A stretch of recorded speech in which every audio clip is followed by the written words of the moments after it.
I recently, my car got upgraded to 9.6 software.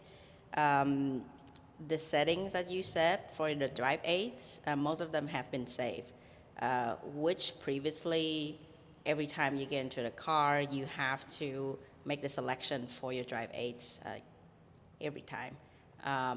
Now it's saved on that, so that's a huge lifestyle saving.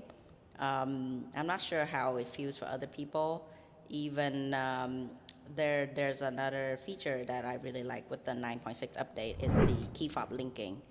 That I have no idea what she was talking about when she's sharing with me that. Well, what Key FOB linking? What's that? Sounds so fancy.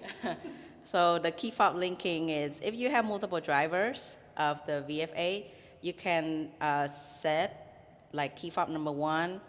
Let's say key fob number one is to me, and then key fob number two is to my husband. If I were to get in the car with my husband key fob, it will load to his profile. And if I get into the car with my key fob, it will load to my profile. Wow.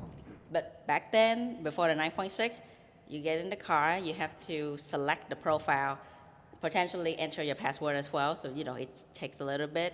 Now it loads to the key fob that you are carrying.